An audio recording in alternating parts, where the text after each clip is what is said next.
ভবিষ্যৎ ভবিষ্যৎ ভবিষ্যৎবাণী করতে পারবো। আরে আমি একা না, তোমরা সবাই সবাই ভবিষ্যৎবাণী করতে পারবে, বুঝতে পেরেছো?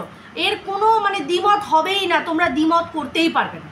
দেখো, যারা জোর জবরদস্তি কোনো কিছু কারোর উপরে চাপিয়ে দেওয়ার মতো মানসিকতা রাখে যে এটা আমি এর উপরে চাপিয়ে দিই, ব্যাস দ্যাটস অল, আর কিছু লাগবে না, কায় কাবে প্রমাণের দরকার নেই, চাপিয়ে দাও খালি এটা হয়েছে ওটা হয়েছে, নালে বোঝো না এখনো স্টিল দাঁড়িয়ে লোকের ফটো ব্যবহার করতে হচ্ছে। মানে মানে এগুলো তো আমাদের সাথে হয়েছে, আমার সাথে হয়েছে, তো আমি এক্সপিরিয়েন্সড। আমরা ওয়াইটিতে সব কটা এত ম্যাচিওর হয়ে গেছি, কিছু মানুষ আছে এখনও সেই মানে ওই বিগিনার হয়েই রয়ে গেছে, সুইমার আর হতে পারি না, বিগিনার হয়ে গেছে। যখন সুইমিং শেখে না, যখন সাঁতারু একদম কমপ্লিট হয়ে যায়, প্রথম স্টেপ তারা নবিজ থাকে, তারপরে বিগিনার হয়, তারপরে একবারে সুইমার হয়ে যায়। তো এরা না ওই নবিজেই আটকে আছে, বিগিনারও হতে পারেনি। তাই দেখো না, এখনও লোকের ফটো পা জুম ইন জুম আউট করে করে এদের করতে হয়। অবাক লাগে এই কারণে যে সেই সব জায়গায় কিছু নারীরাও ইনভলভ থাকে, না হলে বোঝো না তিলোত্তমার ঘটনাটায় এটা তো মানে স্বহস্তে প্রমাণিত যে কিছু নারী, হ্যাঁ অবশ্যই করে কিছু নারী ওখানে ইনভলভ ছিল। মানে নারীরাই কোথাও না কোথাও নারীদের শত্রু, আবার ওই নারীরাই যদি অন্য নারীদের হয়ে প্রতিবাদ মারতে আসে তখনই খুব লাগে। আমাদের বাবা আমার ভাই দরকার পড়ে না কারো জুম ইন জুম আউট করে দেখানোর, তো আমি ওটাই উদাহরণ দিলাম। তো সেই রকমই না চাপিয়ে দেওয়া হয়, এরকমই মানে বিষয় আছে। তোমরা বিগত জানো যে এই যে গামলার যে কেসটা, গামলা যে বিগত 5টা বছর প্রচণ্ড পরিমাণে অত্যাচারিতার যে লেভেল আমাদের মাসি বলেছে, সেটা তোমরা ভাবতে পারবে না যে এইভাবেও নারীরা শ্বশুরবাড়িতে অত্যাচারিত হয়। সেগুলো কি কি? একটু ঝাড় দেওয়া, দাঁড়িয়ে দুটো চায়ের কাপ মাজা, শুকনো জামা কাপড় ছাদ থেকে তুলে নিয়ে আসা, একটু চা করা বাড়িতে লোকজন আসলে, কাউকে খেতে দেওয়া, এই যে ভয়ঙ্কর অত্যাচারগুলো বিগত 5 বছর গামলার উপরে হয়েছে, আর যেটা আমাদের মাসি আমাদের চোখের সামনে তুলে ধরেছে, নেভার নেভার এইটার কোনো জুড়ি মেলা ভার যে দৃষ্টিভঙ্গিতে দেখেছে, আমার তো মনে হয় এই বিষয়গুলো যদি অত্যাচারের বিষয় হয়, আমি তো বলবো আমাদের মাসির বাড়িতে যে বাসনপত্র আছে তারা গামলার থেকে বেশি পরিমাণে অত্যাচারিতা হচ্ছে বিগত বেশ কয়েক বছর ধরে। মানে যত বছরে ওনার সংসার তত বছর ধরে, হ্যাঁ, কারণ যে কড়াইতে বেশ রান্না হয়েছে সেই কড়াই চিৎকার করে বলছে আমরা ডোমেস্টিক ভায়োলেন্সের শিকার।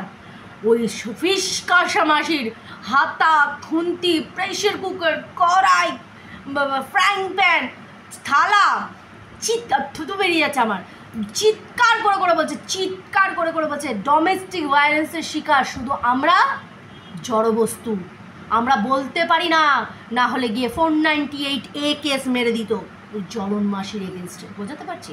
আরে হ্যাঁ বোঝাতে পারছি। তার আগে বলি welcome back to my channel. কেমন আছো তোমরা সবাই? আশা করি সবাই ভালো আছো, আমিও ভালো আছি। আমাকে এক দিদিভাই বলছে, রিপা তুমি কিন্তু আমাদের এই ফিশ কষা মাসিকে নিয়ে বলাটায় আমাদের ভীষণ এনজয় দাও, আর তোমার সমস্ত ভিডিওর মধ্যে এটা বেস্ট ভিডিও, আর তুমি খুব এনজয় করো, এটা বোঝা যায়। ডেফিনেটলি আমি এনজয় করি। আমার এনজয়মেন্টের একটা প্রথম জায়গা ছিল আমাদের দাদা, নমস্কার।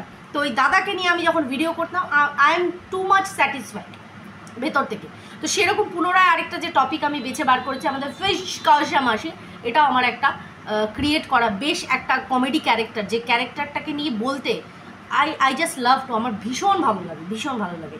তো যাই হোক, যেটা বলছিলাম সেটা হচ্ছে যথারীতি এইগুলো হচ্ছে ডোমেস্টিক ভায়োলেন্সের মেন স্টেপ, যেগুলো আমাদের দেখানো বলা হয়েছে মানে ফিশ কষা মাসির দ্বারা, যে দাঁড়িয়ে থেকে চা করা, দাঁড়িয়ে থেকে চায়ের দুটো কাপ জল ধোয়া করা, শুকনো জামা কাপড় ছাদ থেকে নিয়ে আসা, কখনো কখনো একটু উঠোন ঝাড় দেওয়া, এইগুলো হচ্ছে প্রচণ্ড পরিমাণে ডোমেস্টিক ভায়োলেন্স। তাহলে তোমরা ভাবো গামলাদের বাড়িতে যে পরিমাণ ডোমেস্টিক ভায়োলেন্স হচ্ছে কার দ্বারা? গামলার মা প্লাস গামলার দ্বারা প্লাস আমাদের লাইফার দ্বারা।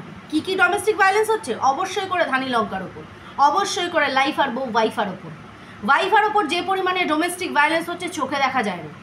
মেয়েটা বিগত বেশ কিছুদিন বাপের বাড়িতে ছিল, যতদিন এরা এই মামে সুরাত গেছিল, সেই সময় কিন্তু এই বৌমাকে পাঠিয়ে দেওয়া হয়েছিল বাপের বাড়িতে, ঠিক আছে? সেই কদিন বাড়িতে বসে অন্ন ধ্বংস করার কি মানেটা হয়?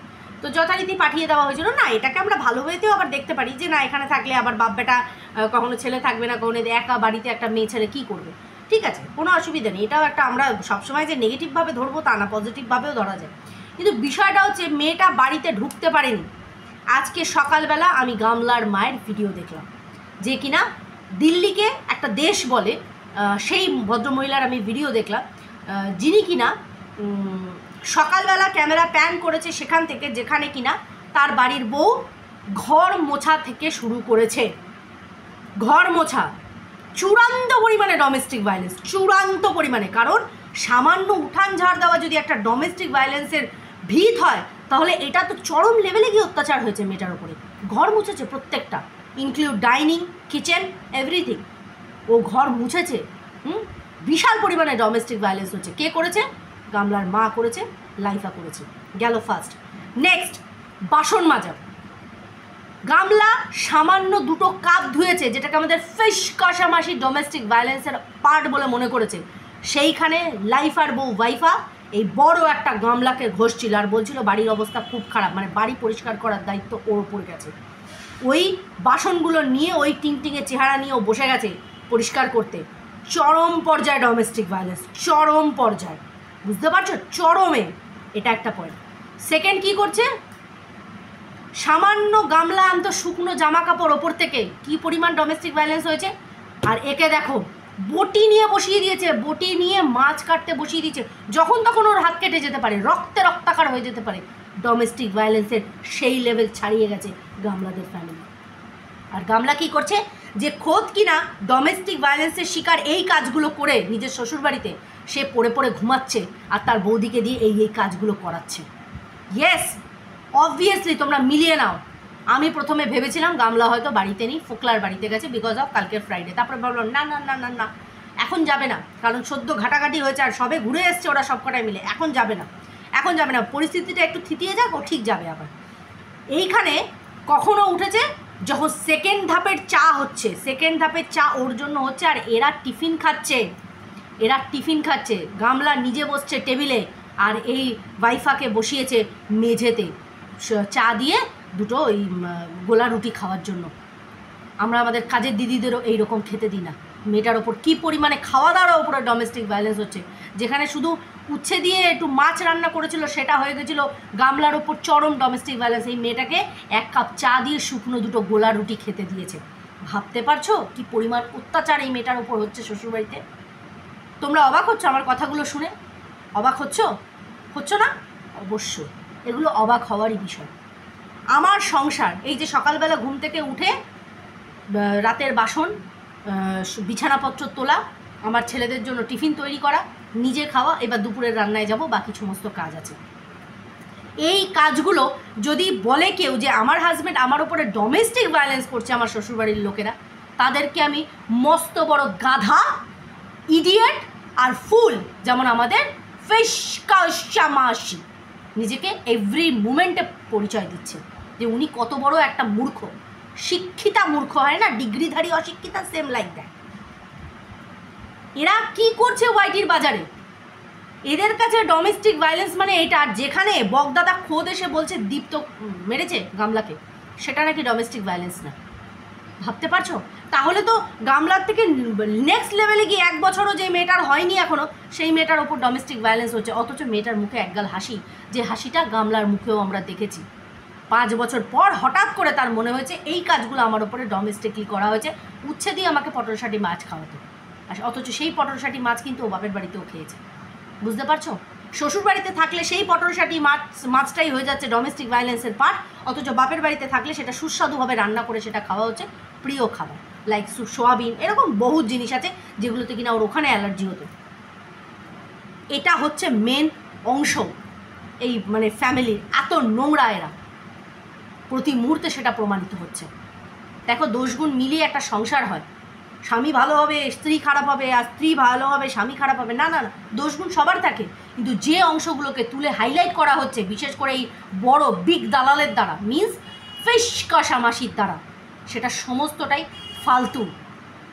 যেটা উনি রোজ ভিডিও করে বলতে বসে যান, আর প্রত্যেক দিন একই লাইন কপচার, নতুন নাথিং, কিচ্ছু নেই। তাহলে আজকে যদি গামলা ডোমেস্টিক ভায়োলেন্সের শিকার হচ্ছে, তাহলে লাইফার বউ ওয়াইফা কেন না? কেন তাদের চোখে ধুলো পড়ে রয়েছে যে এই মেয়েটাকে খাটানো হতো, তাহলে 1 বছর হয়নি, এই মেয়েটাকে কী পরিমাণে খাটানো হচ্ছে? হ্যাঁ মাসি, তোরা যে যা বলিস ভাই, আমার নোক পালিশ দেখানোর চাই, তাই না? আর ওর মা বসে গেছে সকাল সকাল, মেয়ের সংসার, মেয়েকে পুরনো স্মৃতি মনে করতে দেওয়া হবে না, তাড়াতাড়ি মন্দির থেকে ভাগাও ভাগাও তাড়াতাড়ি, কিচ্ছু মনে করা যাবে না, কিচ্ছু না, নাথিং। গামলার ঘাড় ভেঙে, মাথায় কাটাল ভেঙে সোনাইয়ের সংসার ভরা হচ্ছে, সোনাই সোনাই সোনাই চাই, সোনাই বলেই বাঁচতে চাই। গামলা মার মে যা, খালি পয়সা পয়সা বলতা হয়। আর গামলা তো এত ছোট হয়ে গেছে, ওর ভাষা আমি কিছুই বুঝতে পারছি না। এর থেকে আমাকে কিষাণুর ভাষা বড্ড পরিমাণে স্পষ্ট হয়ে গেছে, কিন্তু গামলা দিনকে দিন ছোট থেকে ছোট হয়ে যাচ্ছে, আর সেটা আমাদের শুনতে হচ্ছে, সেটা আমাদের গিলতে হচ্ছে, কারণ একটা নিরীহ টাইপস মেয়ে যার উপর অত্যাচার হয়েছে, তার থেকে ডাবল অত্যাচার এই লাইফার বউ ওয়াইফার উপর হচ্ছে। যাই হোক, আমার বলা কথাগুলো যদি তোমাদের কোথাও না কোথাও সঠিক মনে হয়, অবশ্যই করে কমেন্টের দ্বারা জানিয়ে দিন। সবাই খুব ভালো থেকো, সুস্থ থেকো, টাটা।